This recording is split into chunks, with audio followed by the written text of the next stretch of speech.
श्रीगणेशाय नमः। श्रीशनिस्तोत्रम्। प्रसन्नो यदि मे सौरे एकश्चास्तु वरः परः। रोहिणीं वेदयित्वा तु न गन्तव्यं कदाचन। सरितः सागरायावद्यावच्चन्द्रार्कमेदिनी।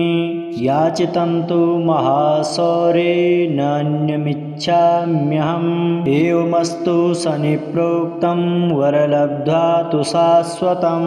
प्राप्यैव तु वरं राजा कृतकृत्यो भवत्तदा।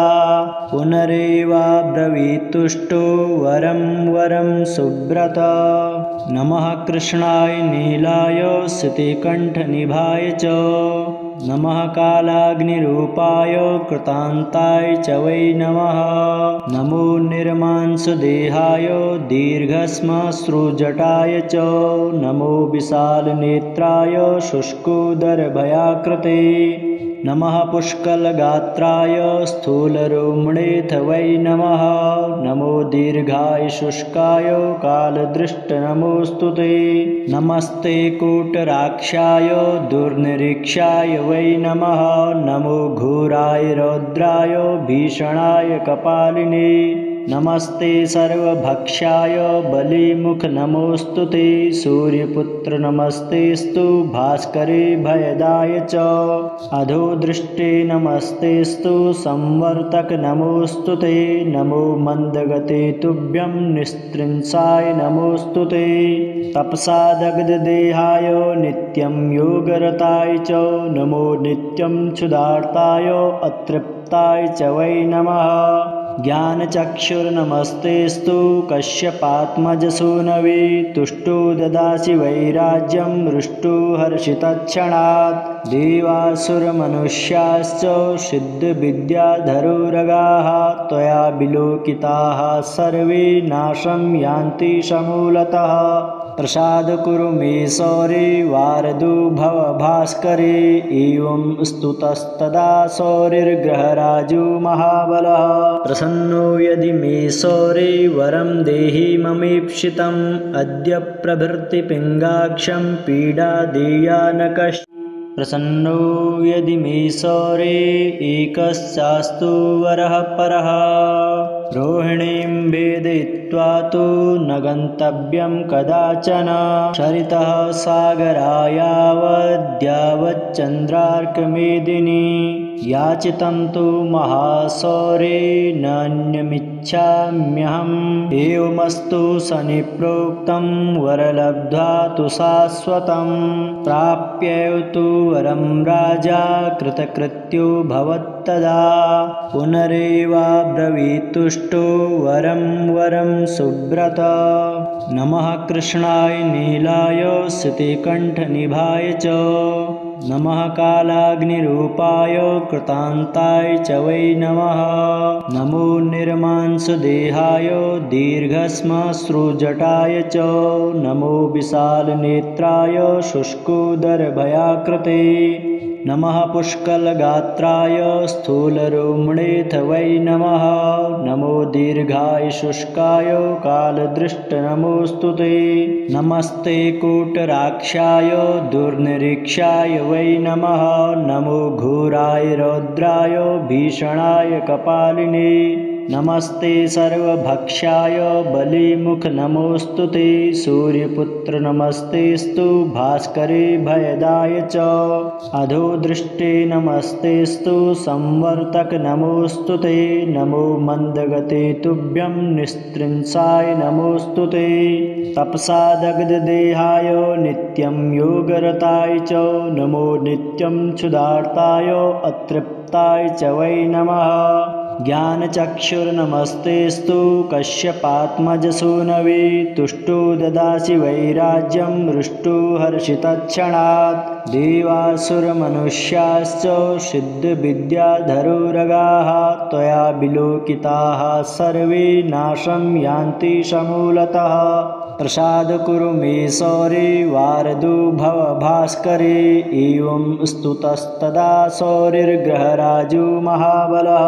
प्रसन्नो यदि मे सौरे वरं देहि ममीप्सितम् अद्य प्रभृति पिङ्गाक्षं पीडा देया न कश्चित् प्रसन्नो यदि मे सौरे एकश्चास्तु वरः परः रोहिणीं वेदयित्वा तु न गन्तव्यं कदाचन चरितः सागरायावद्यावच्चन्द्रार्कमेदिनी याचितं तु महासौरे नान्यमिच्छाम्यहम् एवमस्तु सनिप्रोक्तं वरलब्ध्वा तु शाश्वतं प्राप्यैव तु वरं राजा कृतकृत्यो भवत्तदा पुनरेवाब्रवीतुष्टो वरं सुव्रत नमः कृष्णाय नीलाय श्रुतिकण्ठनिभाय च नमः कालाग्निरूपाय कृतान्ताय च वै नमः नमो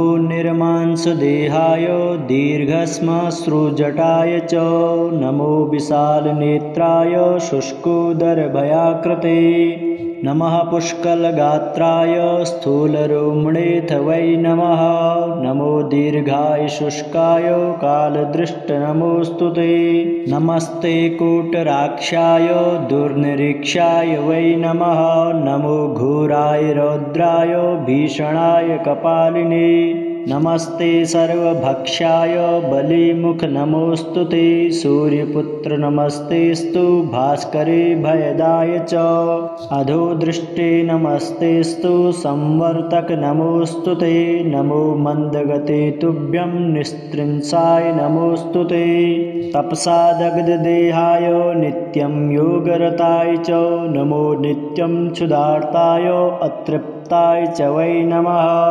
ज्ञानचक्षुर्नमस्तेस्तु कश्यपात्मजसूनवे तुष्टो ददासि वैराज्यं हृष्टो हर्षितक्षणात् देवासुरमनुष्याश्च सिद्धविद्याधरोरगाः त्वया विलोकिताः सर्वे नाशं यान्ति समूलतः प्रसाद कुरु मे सौरे वारदो भव भास्करे एवं स्तुतस्तदा सौरिर्ग्रहराजो महाबलः प्रसन्नो यदि मे सौरे वरं देहि ममीप्सितम् अद्य प्रभृति पिङ्गाक्षं पीडा देया न कश्चित् प्रसन्नो यदि मे सौरे एकश्चास्तु वरः परः रोहिणीं वेदयित्वा तु न गन्तव्यं कदाचन चरितः सागरायावद्यावच्चन्द्रार्कमेदिनी याचितं तु महासौरे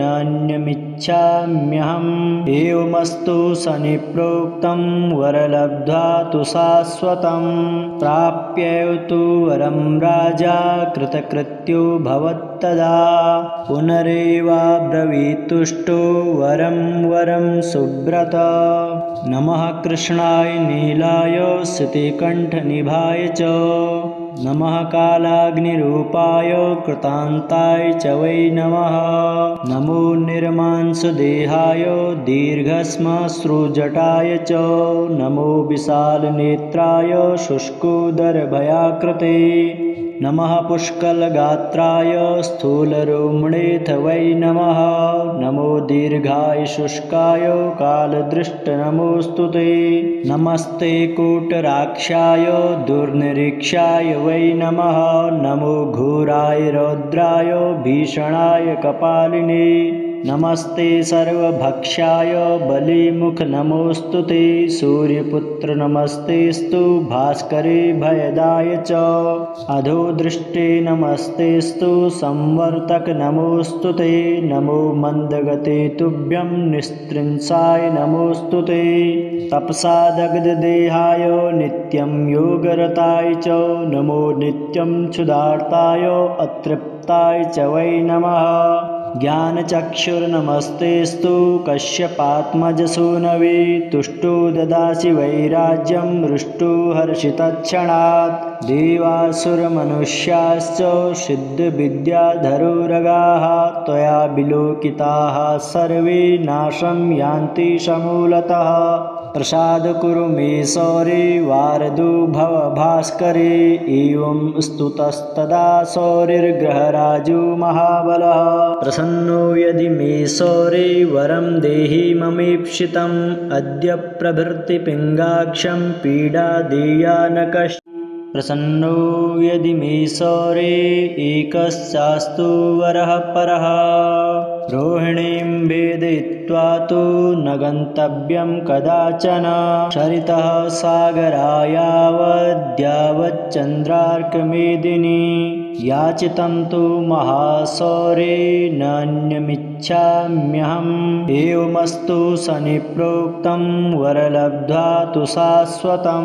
प्राप्यैव तु वरं राजा कृतकृत्यो भवत्तदा।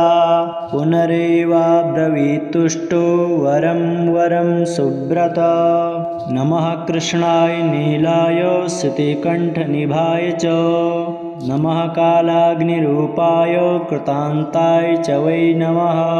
नमो निर्मांसदेहाय दीर्घश्मश्रुजटाय च। नमो विशालनेत्राय शुष्कोदरभयाकृते। नमः पुष्कलगात्राय स्थूलरोमणेऽथ वै नमः। नमो दीर्घाय शुष्काय कालदृष्ट नमोऽस्तु ते। नमस्ते कूटराक्षाय दुर्निरीक्षाय वै नमः। नमो घोराय रौद्राय भीषणाय कपालिने। नमस्ते सर्वभक्षाय बलिमुख नमोऽस्तु ते। सूर्यपुत्र नमस्तेस्तु भास्करे भयदाय च। अधोदृष्टे नमस्तेस्तु संवर्तक नमोऽस्तु ते। नमो मन्दगते तुभ्यं निस्त्रिंसाय नमोऽस्तु ते। तपसा दग्धदेहाय नित्यं योगरताय च। नमो नित्यं क्षुधार्ताय अतृप्ताय च वै नमः। ज्ञानचक्षुर्नमस्तेस्तु कश्यपात्मजसूनवे। तुष्टो ददासि वैराज्यं हृष्टो हर्षितक्षणात्। देवासुरमनुष्याश्च सिद्धविद्याधरोरगाः। त्वया विलोकिताः सर्वे नाशं यान्ति समूलतः।